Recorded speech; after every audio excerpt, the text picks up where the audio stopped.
All just greetings. No questions yet. right. Okay. Well, you guys can see my screen, right? Yes. Okay. Is it the one with the notes or just the PowerPoint? Slide 2 of 23. Okay. And it does have notes at the bottom, presenter notes. Yes, correct. Okay. Okay. Let me share the one without notes.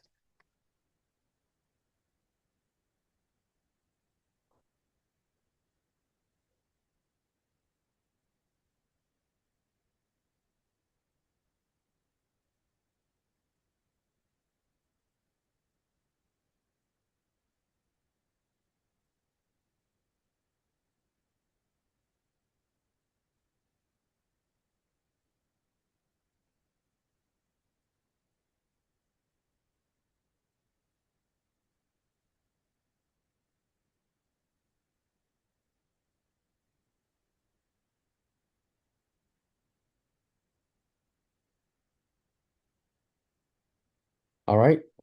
Is it good now? Yeah, that's better without notes. Yes. Okay. Awesome. All right. Good evening, everyone. And thanks for joining us this evening. This conversation is about investing in Africa, and it's meaningful to me through my like journey to Nairobi, Abuja, Lagos, and Accra. And it was more than a vacation. It gave me an opportunity to experience different cultures, meet developers, real estate professionals, and as a real estate broker and CPA, I naturally look for opportunity through two lenses. One is this opportunity exciting, and does it make financial sense? And I did see a lot of opportunities for tremendous growth, but there's also some risk that we need to be aware of. And that's part of why I'm having this conversation. I also did form some partnership with local vendor developers and realtors and lawyers.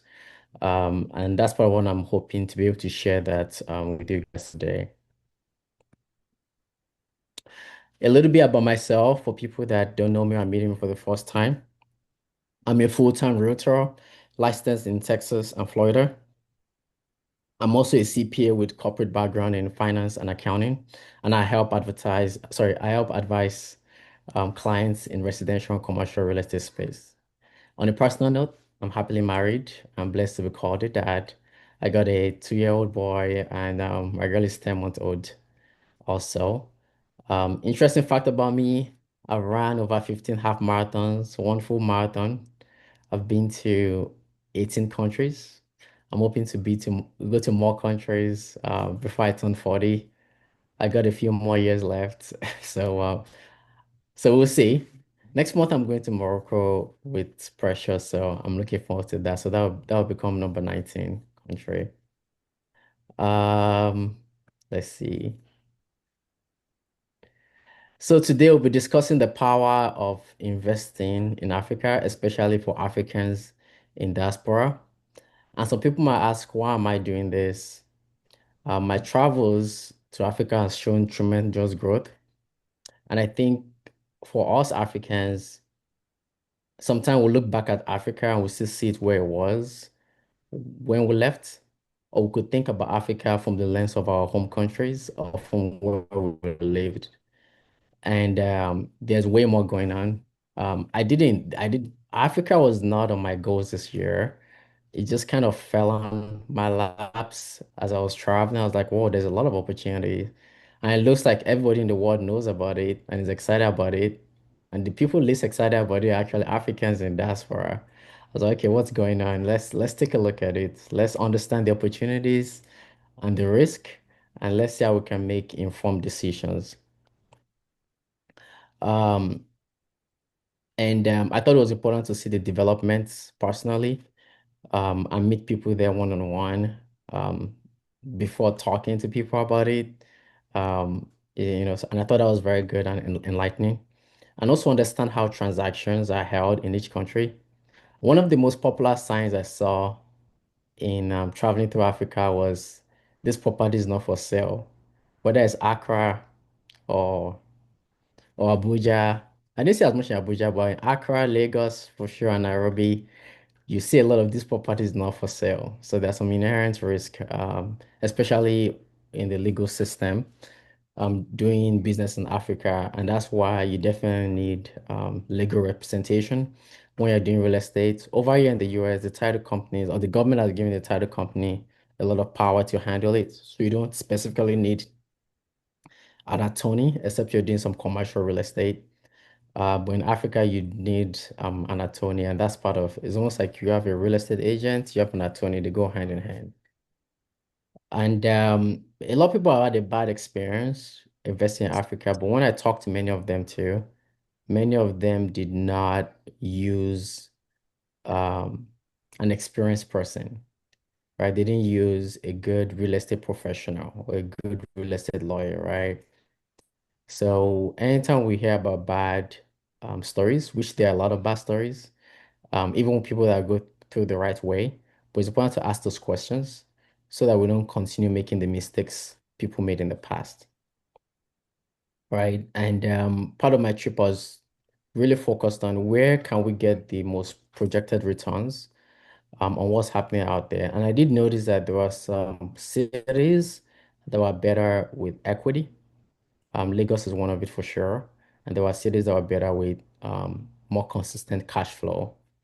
I thought Nairobi was also good with most consistent cash flow, but Lagos, the way prices are going up there, it's crazy, right?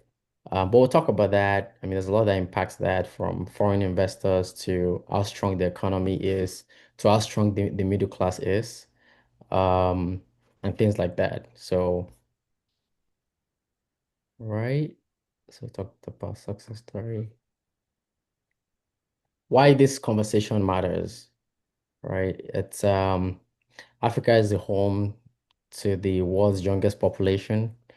So there are a lot of young, hungry people. When I say hungry, hungry for information, willing to do the dirty work, to learn, to advance, to compete.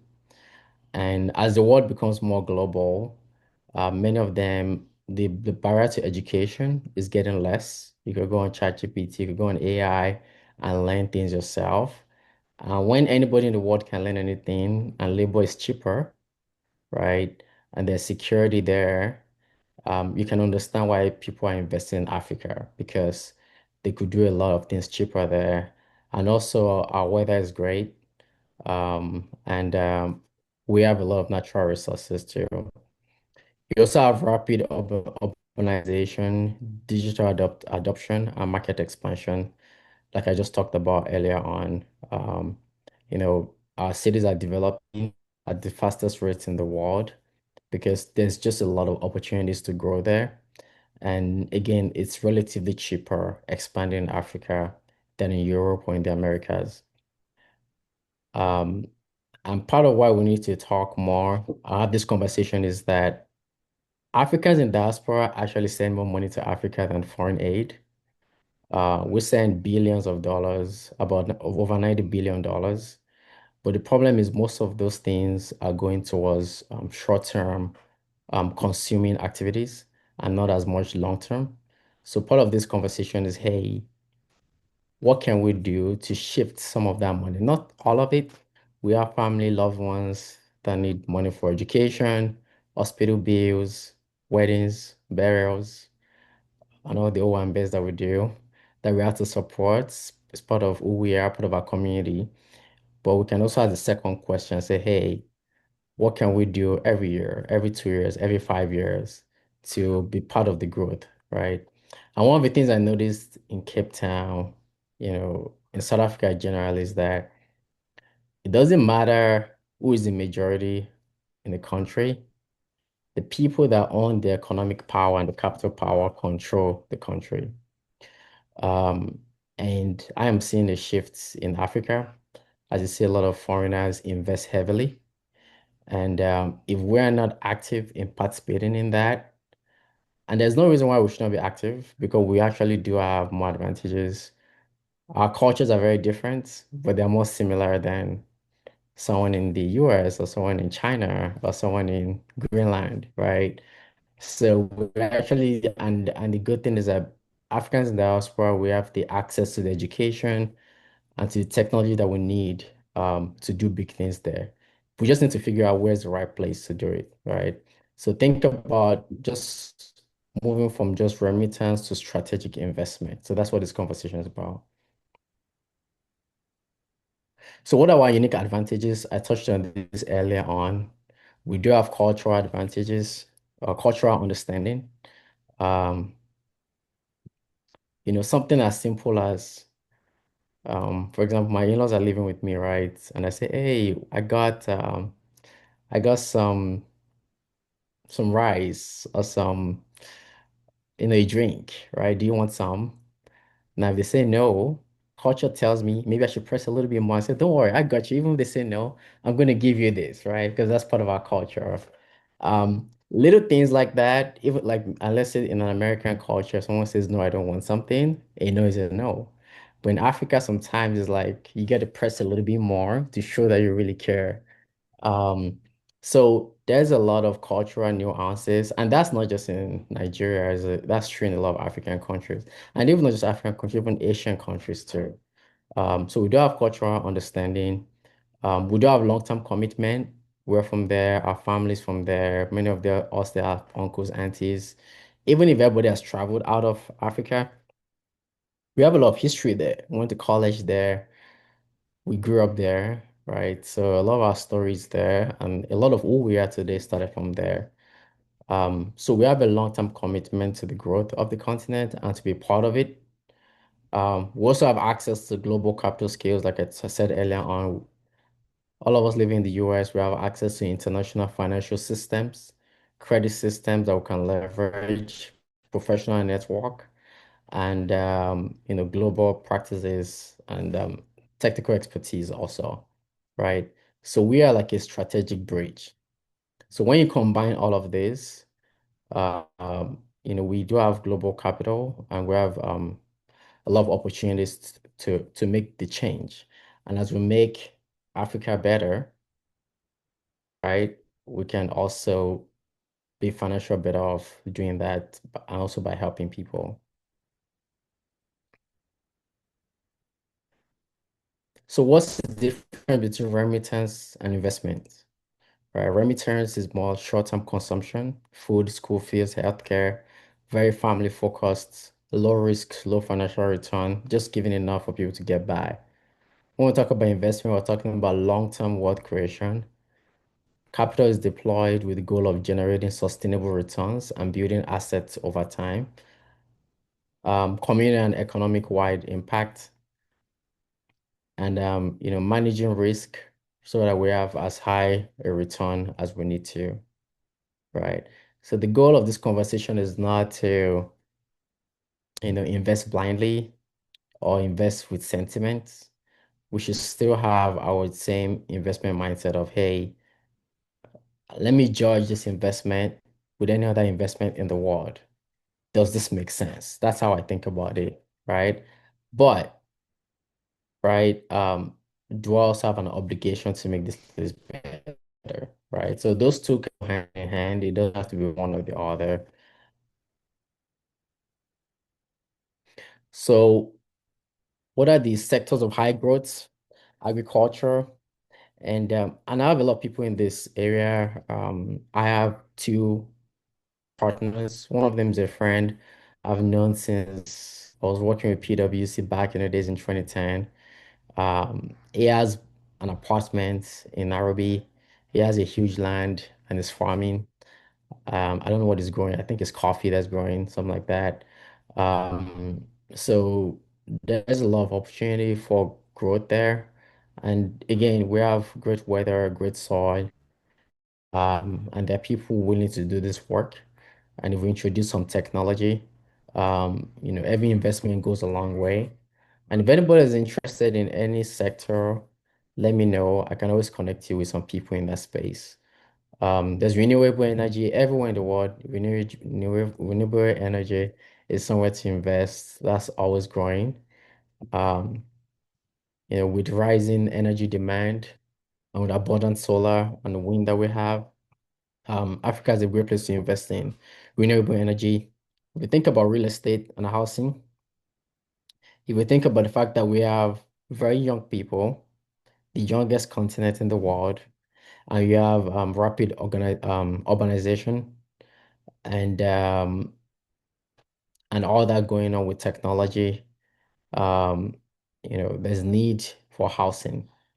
And we think about Africa tourism opening up and more people coming to Africa to visit for tourism and for exploration. There's need for short-term housing, mid-term housing, long-term, and ownership. Fintech and digital services too is huge. Most of the African cities I went to, they're becoming more cashless, especially in Nairobi. You can hardly see a shilling over there. Um, in Lagos too, everything's wire transfer. So that creates a lot of opportunities with fintech and digital services. Healthcare, right? We have growing populations, expanding middle class, increasing demand for healthcare services, pharmaceutical devices and production. So that's also somewhere to invest in, right? Many of this is connected to like a young, growing population and a good weather and environment and climate to do a lot of these things. So we do have a lot of natural advantages there. And with how information is so readily available right now, I think Africa is primed for to take the next big step. So we need to talk about the bad. There's some risk in investing in Africa that we need to be aware of. Lack of transparent information, and that risk is everywhere. You know, in Nigeria where I'm from, some people will say, "Do you know who I am? Why are you asking me A, B, C, D? Why do you want to ask me that? Just trust me." Right? As business people, we just don't trust. We trust, but we verify. And we just cannot take people's word for it. And that's why we need serious professionals that's handling our business so that when we're asking basic required investment information, they don't take it personal because of cultural misunderstanding. With this, they won't say, "Do you know who I am?" or "Do you know how old I am?" They just give you the information. And if they don't know it, they say they don't know, right? And it's up to you as an investor to say, okay, am I willing to do this? Weak corporate governance. And again, many of these issues, I don't want to say it's just in Africa, it's all over the world, but it's important to emphasize this so that we have that at the back of our mind, so that when we're investing, we're checking all these things and we'll make sure that we're comfortable with these factors. Fraud. If something is too good to be true, it's probably too good to be true. I don't look for Hail Mary opportunities when it comes to real estate. I look for steady cash flow, reliable. If it's like if I'm getting 10% margin every year, 7%, I'm good. As long as that property again is equity and that income is reliable. Sometimes all those opportunities of 100% flip, I try to be very careful with that. And yeah, I'm not saying they don't exist, but if you don't live there, you want to be careful. So any investment opportunities I'm looking at, they're more like the normal ones, right? That has a track record of success because I want to be able to sleep well at night. I know that, okay, I've advised this person with the best information I have and based on historical data that we can always rely on. There's always currency and political risk, um, especially when you're investing out of your country that we need to pay attention to, especially with the events in, South Africa, some other African countries, allegations of xenophobia. Those are risk, but there's things to look at that minimizes those risks. I think that with countries with high level of education, bachelors, some of those risks are reduced.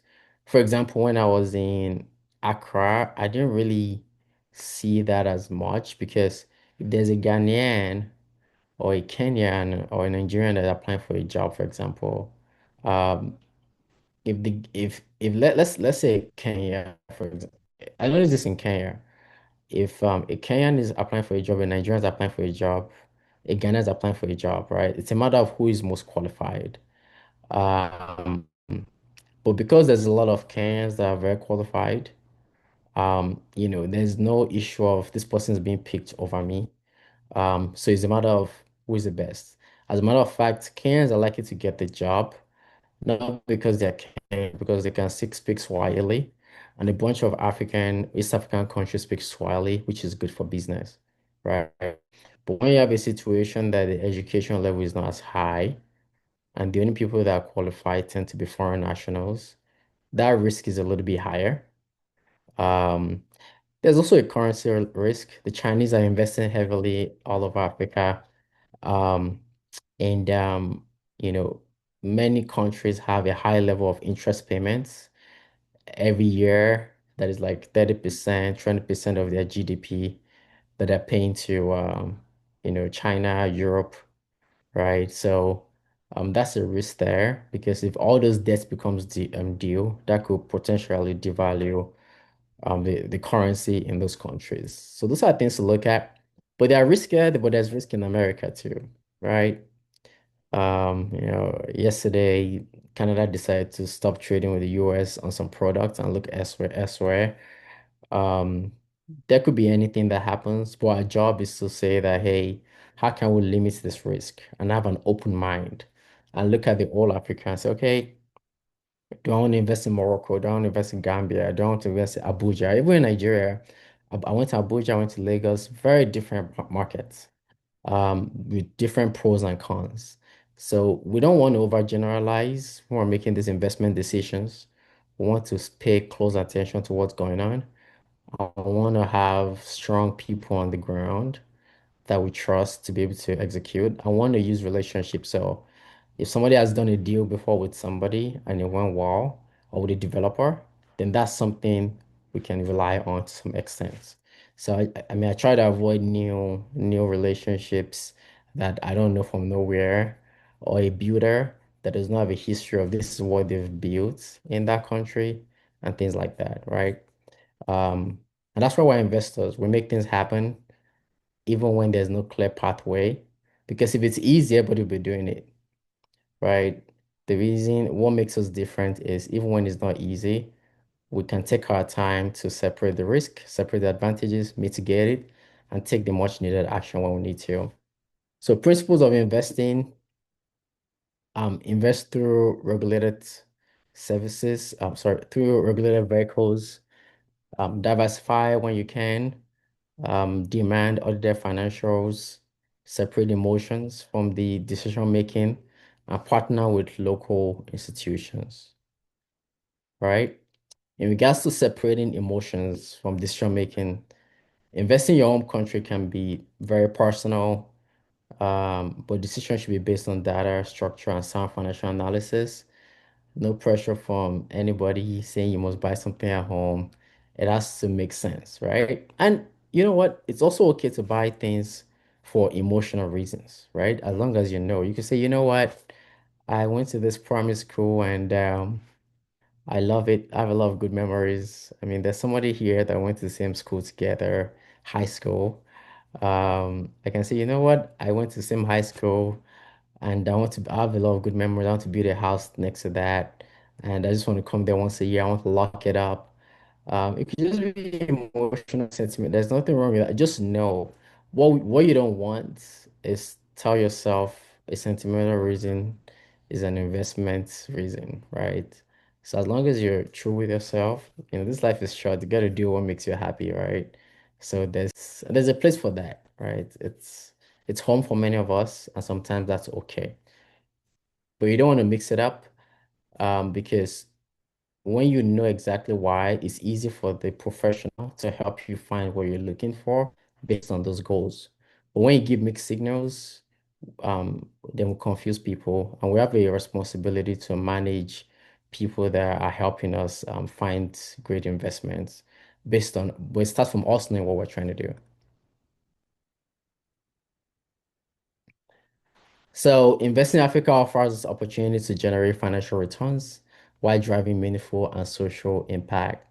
So the cool thing about Africa is like, whenever I'm investing, the opportunities I'm looking at, um, I also look at, okay, where can I invest that I could create jobs, and I could also connect with the community. I don't want to just invest somewhere and I cannot go there and I can't talk to my neighbor or I cannot come up with any long-term initiative to help the community. To me, that's what makes investment meaningful. So if I'm not investing in Nigeria where I am from, where can I invest in Congo, in Ghana, that I can also connect with the community? I think it makes it more purposeful and we can do some things socially to help our local communities. Key takeaway, Africa offers real growth and opportunities. Like I've said, we have unique advantages as diaspora investors. Our safety comes from structure and governance and patience. Strategic investment based emotional decisions all the time. So, how do you get started? Define your risk tolerance. The first question is just like real estate anywhere, how much capital are you willing to commit and allocate? And how much risk can you handle? Right? There are so many opportunities, but they all have different price tags and they all have different levels of risk. So the first conversation is if I was going to spend $70,000, $50,000, $200,000, what can I get? Right? Where's the data?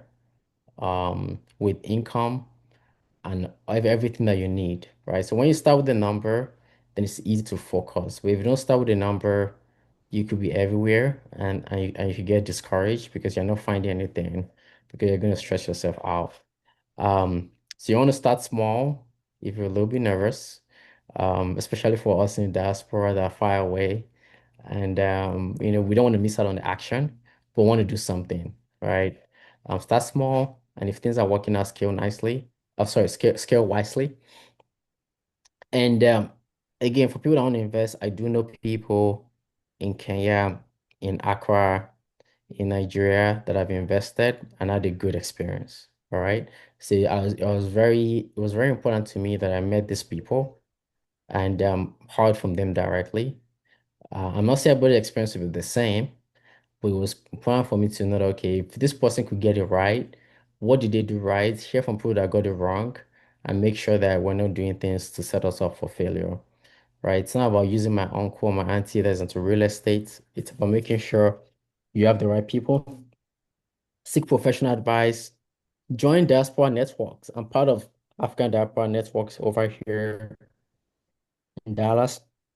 I think we have an event next weekend. If you want to join, let me know. It's good to meet people from different countries.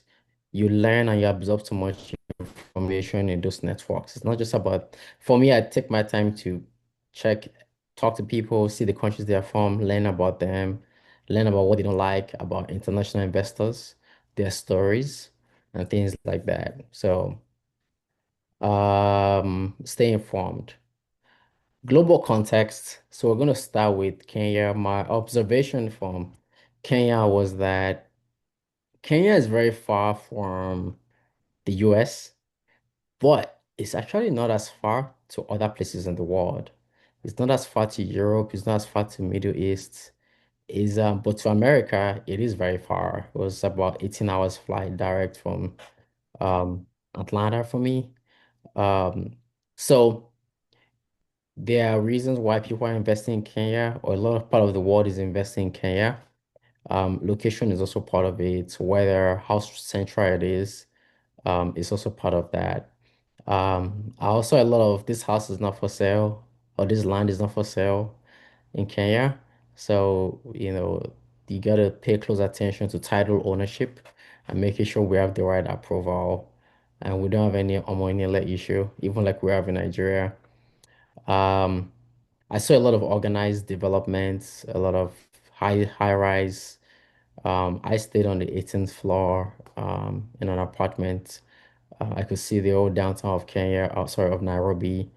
I could even see the safari from there. So um, the, Nairobi has done a good job appealing to diaspora investors and international buyers. Most of the developers I want to say developers, I'm talking about builders that I talk to.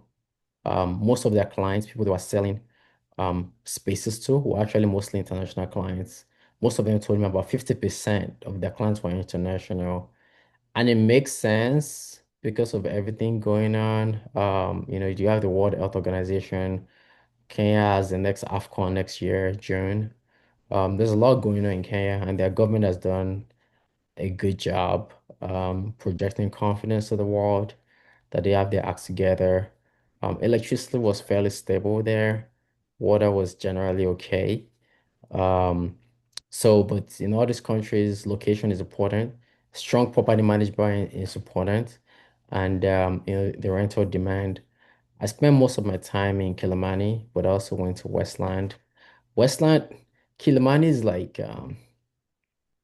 like mainland Nigeria in Lagos, and Westland is like island or Victoria Island side of Lagos. So Kilimani has a lot of demand and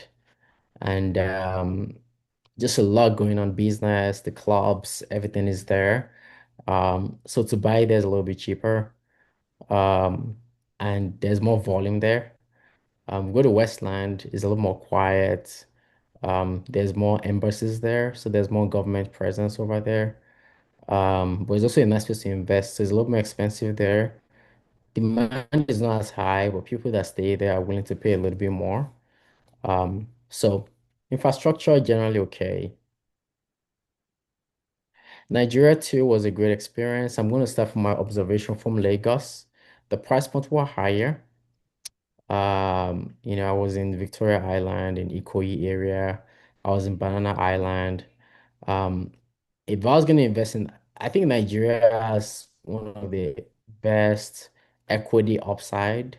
Like people that bought properties 3 years ago, like they've gotten way more back when they're trying to sell now. In regards to steady cash flow rental income, it wasn't clear. Nigeria was the best. The data was all over the place, but definitely with equity, it seemed more equity focused to me. There's some volatility there. So some houses stay very long, they don't sell. But the ones that sell in the right places, they tend to be doing way better from an equity perspective, right? There's also a currency part of that. We have to think about that. But generally, that was what I noticed from my observation.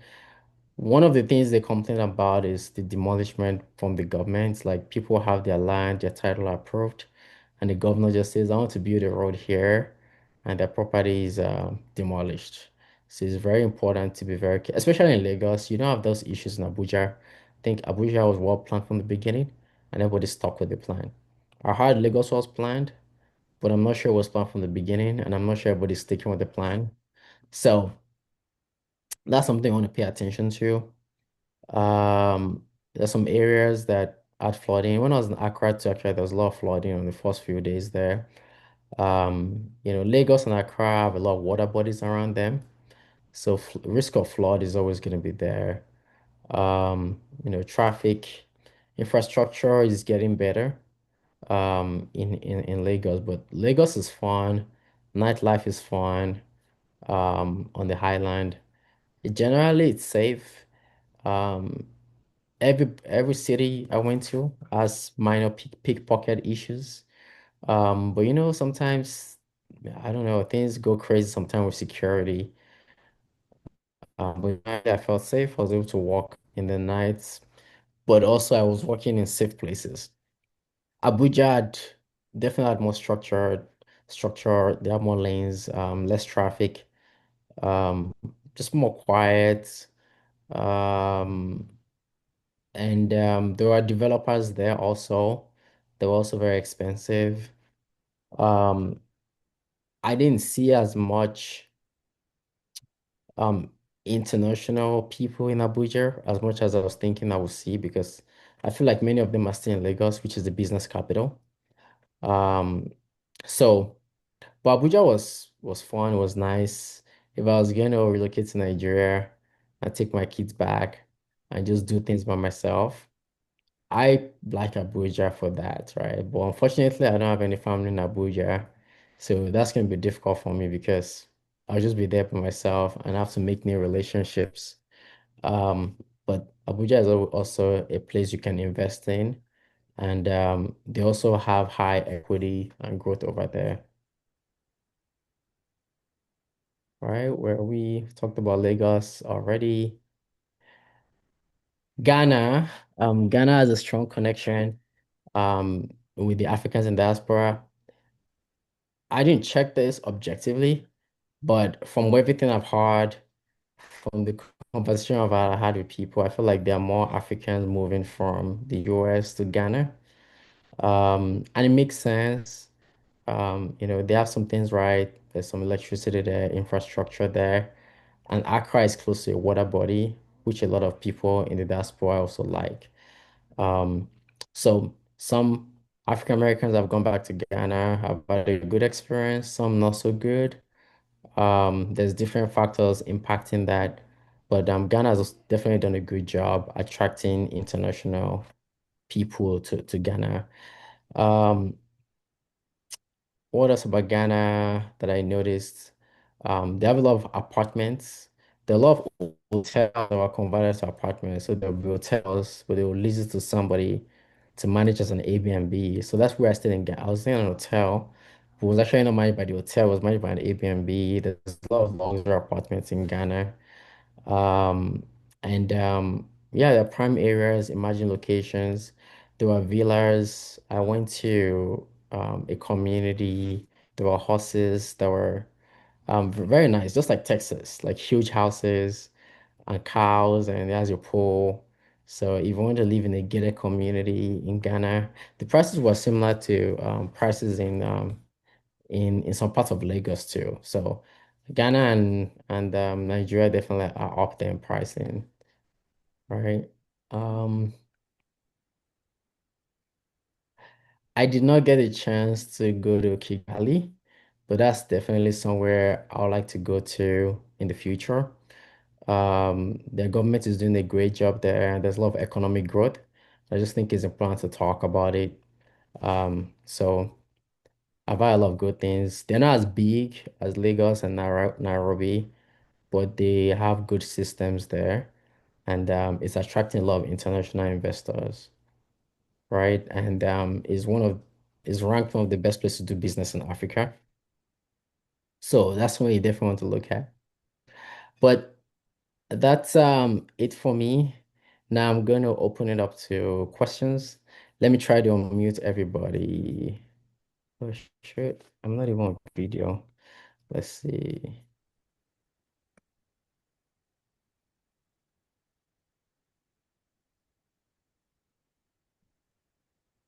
Okay. Any question?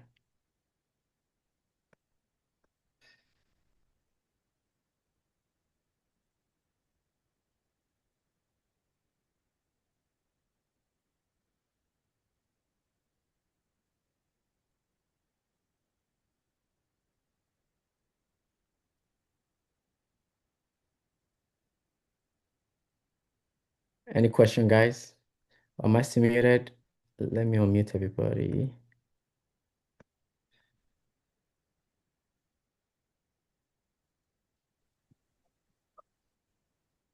Yeah, hello. Hello? Yeah, I have a couple of questions. Well, Sure. I'm from Ghana, and my mother's always done real estate there. She told me about, much like Nigeria, I think East Africa might be a little bit different, but when it comes to land disputes and a lot of the chiefs will own the land, and then you go and you buy the land, and then later on you find out that they sell it to somebody else, and then you're in litigation of some kind. Um, Like, how do you mitigate this? Like, I know, have you done real estate in Africa, particularly Nigeria and Ghana? I mean, I'm sure you've heard of these situations happening. I um I have not done directly in Accra, but I am good friends with the president of the real estate board there. And the last presentation I did, it was actually there also. And last time I went to Ghana, we did catch up. But yes, he has a team whereby they work with a legal person there to do some research and check with the city. But yes, I have done some real estate transactions more directly in Lagos and in Nairobi. Hmm. But yes, I think the issues are consistent through Africa, honestly. The title issue, Hmm. um, I mean, You own it, not and as then someone high. they'll sell it to somebody else. Yeah, someone will sell it. And like I said, when you drive around, over here, you see a lot of for sale signs. In Hmm. Africa, it's more like this house is not for sale, right? That's more of what you see there. So it's definitely a risk. So when you're going there, you just have to go with a Yeah, it's lawyer. gotten so And bad that when you have property, you want to put a house there or a fence or whatever to let people know it belongs to you. yeah, Because if you don't do that, then someone could come and grab it. Oh, this person's not using it. Let me resell it. And then next thing you know, you're in court. yes, So my mother's had to deal with that. yes. That is a risk. I don't know if you got to know certain people, and then like you said, to do your due diligence, finding the right people. Um, and then also, I think if you buy property, intend to do something with it, because the longer it stays there, it's kind of and I know that's not every situation. I don't want to scare people from that. You can do a lot of the property stuff. Um, Yeah, but like you said, for whatever reason, people think about real estate differently than when they're going to a restaurant. If you're going to a restaurant, you want to check the reviews. How is this restaurant performing? This realtor, or this real estate person I'm working with in Africa, did they have experience doing this kind of transactions and things like that? So those are things I look at. And many people that have had a bad experience. Many people that had a bad experience, they did not go through the right channels, right?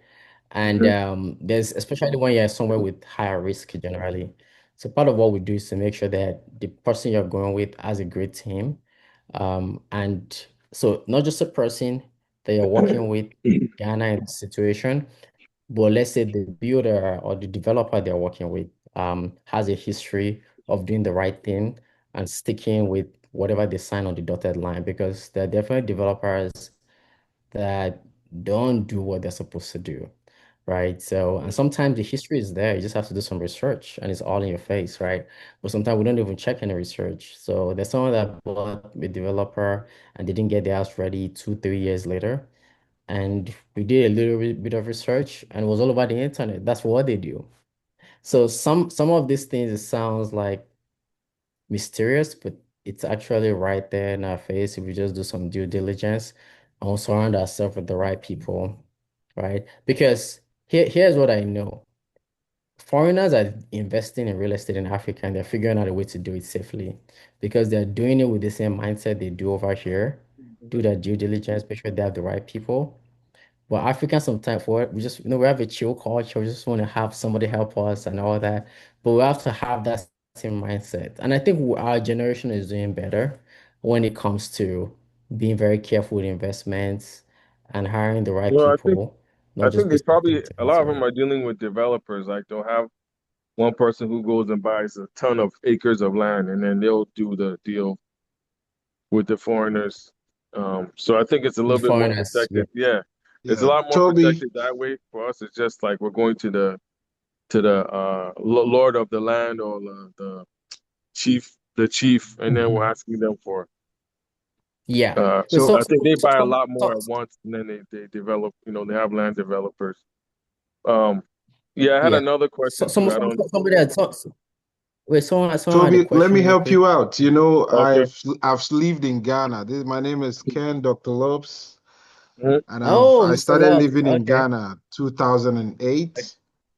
I Yeah. built my first house in Ghana 2011. I had so much landed properties in Ghana that I was even the one selling to other Nigerians in Ghana. Mhm. And I acquired all those properties by what I do is the chiefs there are the ones in charge of selling most of all the Mhm. properties there. Mhm. They call them the Nis, Niawu, Yeah, Niokoti, I'm and the I'm rest of also them. neat. So yeah. Okay, good. So I give them cars. Then I used to sell cars. I have flashy cars. So Hmm. you want to sell land to me, I give you a car. Then I start developing that property to make sure that Yeah, you put you something on truly there own right that. away. Exactly. Put your fence, put a Yeah, exactly. borehole. With that, you know who really owns the land. Even if you do that as well, too, Yeah, even if you do that, I heard sometimes. later on somebody might come up and say, okay, I own this land. So even if you go to, there's a place where you go to check it, the lands commission at 37 on the run. You can Yeah. also go there, Yes. do your checks and everything. They have a way of manipulating all those things there. And me, I know everything about land. But the only thing I can say is real estate in Ghana, you will never go wrong. The house Yeah, I bought 2011, I think it cost me, then CDs was a little bit better. I sold that house for about 200 and something thousand, and I didn't spend up to 70,000 building the house. So it's a good thing if they get to invest in Ghana and also Nigeria. As to whether the genuity or whatsoever, everywhere in the world, there's always a problem when it has to do with landed property. And another thing about Ghana is when you invest in real estate there, make sure you're doing properties that you're going to use to make money. Don't buy a house and say you want to leave because Ghana, they don't give you full title. What they give you is 99 years to use that property. After 99 years, yeah, you like don't. a leaf. Yeah. You know that, Toby? Yeah, I heard about that. Yeah. Yeah. I thought Okay, they were so doing that with the new development. I didn't know that was a natural thing. I thought that it's was that, any that's just property in Ghana, you I don't have own heard. it. It's a lease. The chiefs still own it. wow, I okay. heard that what I heard was that yes, it's almost like an unwritten rule that yes, chiefs still own it, but you can always renew that lease, Yes.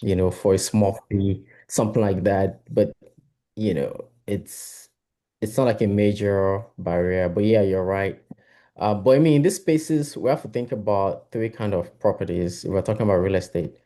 One of the properties in apartments or condos or high rises in downtown, and also single families in small areas, but also single families in large acreage of land or in a huge community. So those are the kind of properties I saw. The risk is a little bit different if you're buying in condos or high story apartments. You don't have as high of a title risk with that because that's all tied with the developer. But you're doing single family, and also that's more what people use for short term, because it's right in the middle of the city, right? Some single family leases can be used for short term, but you have to make sure that your location is in the right place. But yeah, if there's definitely opportunities. If you're in West Africa, Ghana is right next to Nigeria. So some people feel more comfortable, but it's almost as expensive as Nigeria. But there's a lot of ups to it. But thanks, Dr. Lobs, for your insights. And any other questions? Sorry, Neil, why are you done? Yeah, You had another question? I Yeah, want to go switch ahead. to another type of it. So one of the things that sparked my interest was the rising GDP, especially in East Africa, Ghana, West Africa has also gone up as well. There's a lot of business moves happening. And one of the things I was trying to look into was like, okay, if I wanted to invest in the stock market, let's say that I want to be behind this Dangote guy. He's doing big things in oil and stuff like that, and he has his company publicly traded on the platform. So if me being here and I wanted to invest in the stock market, I know there's like probably 34 exchanges. We don't have a centralized exchange like like the S&P or the Nasdaq or anything like that. So you'd have to go individually in these countries. I want to know two things, like how would a someone like me, if I wanted to invest in Nigeria per se, how would I be able to do that? Also, if I can't directly invest in those stock markets, are there ETFs that cover, different markets in Africa that you can invest on the S&P or something like that? Or is there something that you can do to mitigate the risk? Because that's another thing too. Um, you might not want to be fully exposed in one area. Maybe you might want to split it up, that sort of thing. So is there a way for someone like me, without Like, yeah, I'm here living here. Can I invest in the stock market in Nigeria? Do I have to be a resident there? Do I have to be a Yes. citizen? Do I have to have a Um, certain amount of money? yeah, I would say that side is not my area of expertise. But I do Okay. know from the little I know, I believe the answer is yes. You can invest over here in Nigeria without living there. But does anybody, I think Coyote might know something about this. Does anybody on the call have any insights into that? I think Uh, Kay might have just recently dropped, but my Oh, I experience and see. Still understanding on. likewise. Sorry, Oh, go you're ahead. still on. Okay, yeah, go ahead, bro. Go ahead. Okay, so Toby, I mean, lately I've been trying to get into yeah, because the Nigerian stock market is booming. So the first question in terms of like, do you need some sort of residency? mhm. I mean, I don't think you do. The biggest driver of the exchange is mostly foreign direct investment. So they try to make that process easy for diasporians and foreign money to come in. So you don't need one.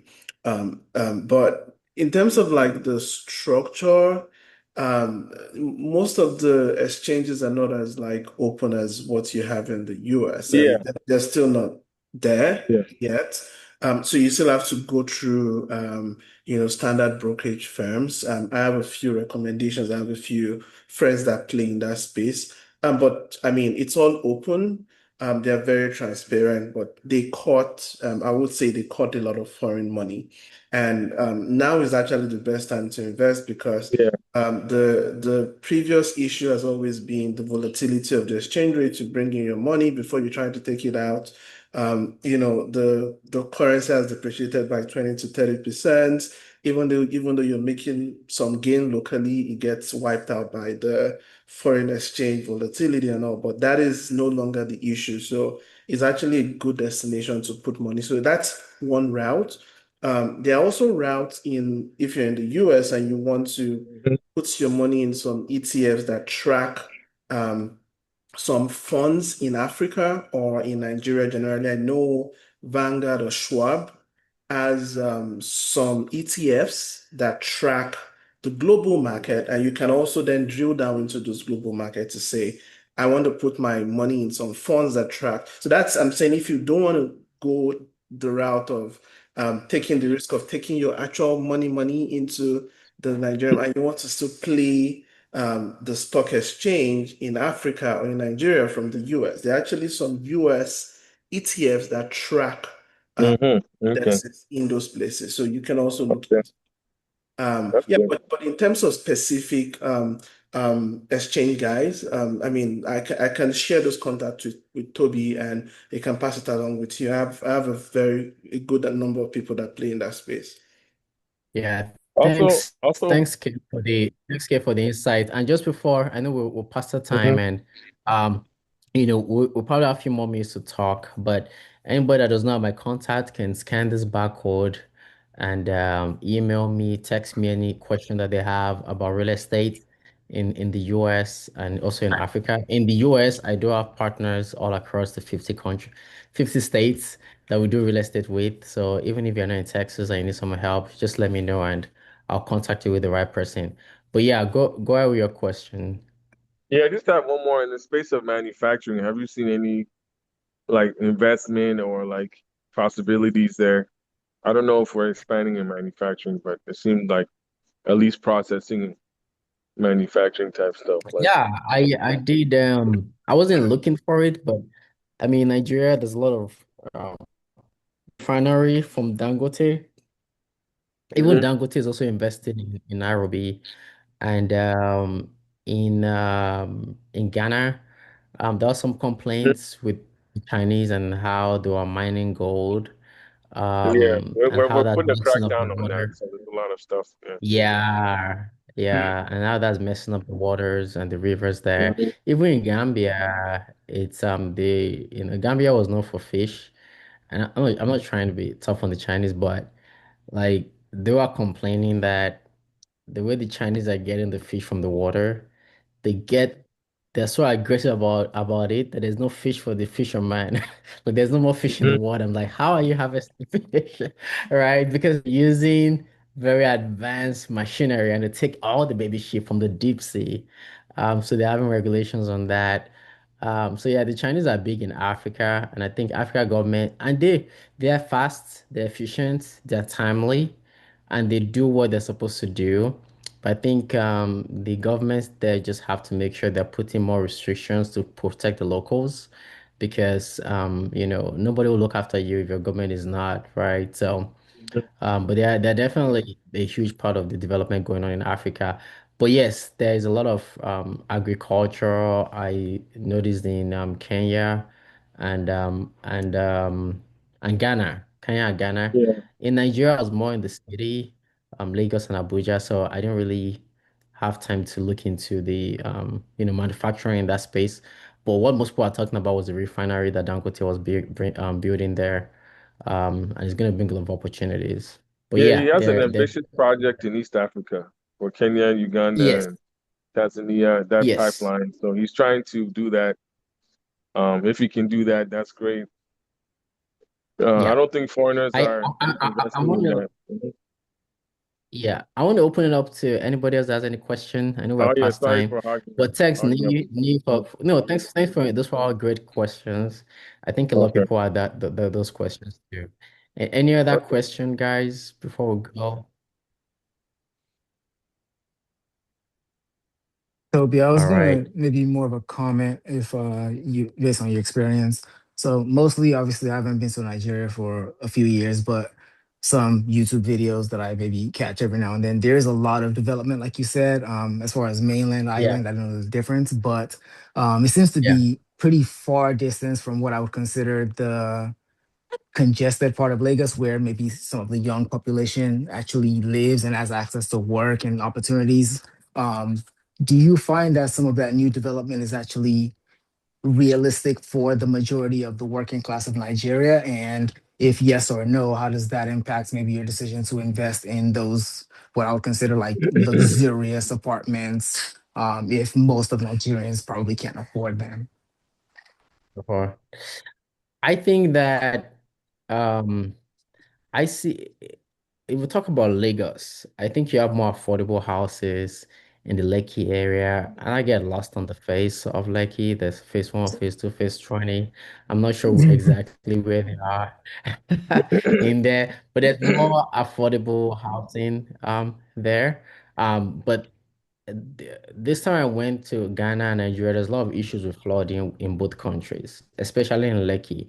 A lot of like the water like just shutting down people's car. So I think that side of Lagos is more affordable, but the flooding risk there is making people stay away. I mean, I think the tough part of Africa generally is you have some unemployment, but we don't have a great credit system.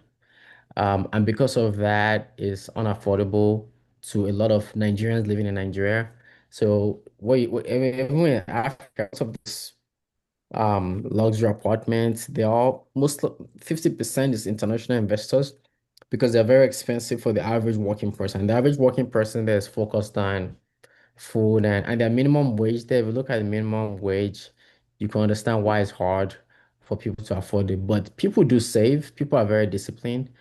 Um, I didn't realize how wasteful we are as a country until I travel. Like we waste a lot. Like people use stuff very well. Like people don't waste nothing in a lot of African countries. People maximize efficiency and people save. People, so if you say majority, I think it's still unaffordable, was what I'm noticing. But a lot of people are living enough that they could feed themselves, take care of their immediate needs. And I think that creates an opportunity for us Africans in diaspora to come up with a credit system. Because there are people there that they have track record of good business, but they cannot scale because there's no good credit system. You could tell that their business, they know what they're doing, but they're literally in the same position for years because there's no credit system behind that. And we have an opportunity to step in and say, hey, here's a fund we've created for this. you just give us title to your land or to your house. Obviously, there's no credits, so we've got to use title and real asset. And we're going to give you a coach to guide you through how to scale your business. And we're going to loan you this money, and it's going to be a win-win, right? So we don't have enough of that. I think that's a huge part of what's holding back the middle class. I've given up on the government creating jobs, but I do see a lot of hungry Africans that can figure stuff out if they just get a little bit of help with some credit. And right now, that's a struggle I'm seeing, but that's also an opportunity. Awesome. Thanks for that response, Any Toby. other Very question? insightful. Yeah. Yeah, thanks. That's a good question too. All right, well past our time. Oh, Nada has a question. Nada, go ahead.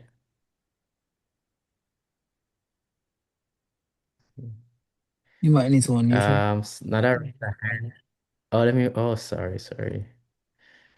Man, this Thanks, will happen when Toby. somebody Zoom on you. Okay, So I wanted to go ahead, ask Nada. Okay. if you've seen, I know you just spoke about unemployment, if Yes. investors investing in real estate has helped young people who are looking for opportunities for work in Africa, and in which ways has it helped? So, sorry, can you say that again? So what's your question? I didn't get that. She's back to mute, but I think the question was, as the real estate boom in Africa actually contributed to creating jobs for young Africans in Africa, particularly maybe like the middle class. Did I Yes, get that, Nada? yes. If they're having more opportunities with people investing in Africa in real estate specifically, like maybe they're able to Yes. work with uh, the building Yes, I or something. noticed. Yes, I noticed that a little bit. And again, I just had 3 weeks in Africa this time. So I can't say what I'm saying covers everywhere. So I had to focus on what to focus on different countries and different cities. But I definitely noticed that more in Nairobi. I did see a lot of Asians and Americans walking down the streets of Kilimani, like is their hometown. There's literally a Chinatown. Can you imagine like a Chinatown in Surulere? That's kind of how it was. And it was not just like people are going there with security. People are just like chilling. I'm like, man, this is different.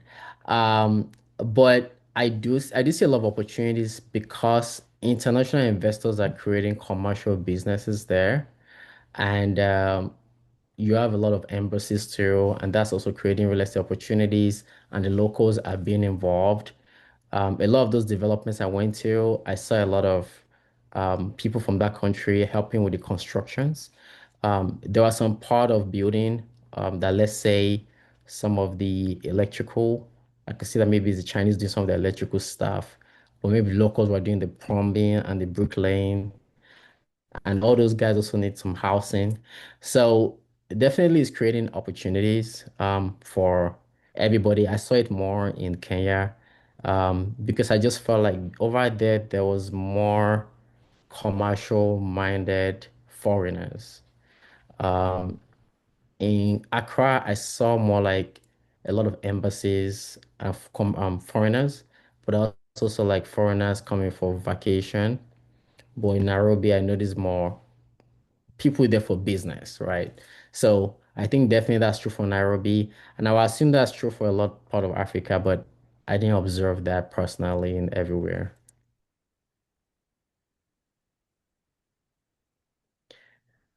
All right, guys, this was a fun conversation. Um, well, we'll do this one more time. I'm going to Morocco next month. That one is just for vacation. I'm going with wifey and our little baby. So we'll see how that goes. But there's real estate everywhere. The hotel I am, I'll take some content and say this is real estate. So that's the thing about real estate is like everywhere you go, you're staying in a property. It's all around you. It's just about asking the right questions And I'll keep giving you guys information. Watch out for my newsletters. I'll also be providing information about different cities about my newsletter. And I do have some people that have started real estate transactions in Africa. And if you're curious and you want to join and you want me to connect you with the right people, let me know. I'm more than happy to help you. And I'm investing myself too. So because I do believe in it, and I think it's time to act. All right, guys, have a blessed weekend. Thanks for joining. Take care. Regards to family. Bye. Thank you, Toby. Bye. Thanks, Bye. Toby. Bye, everyone. Bye.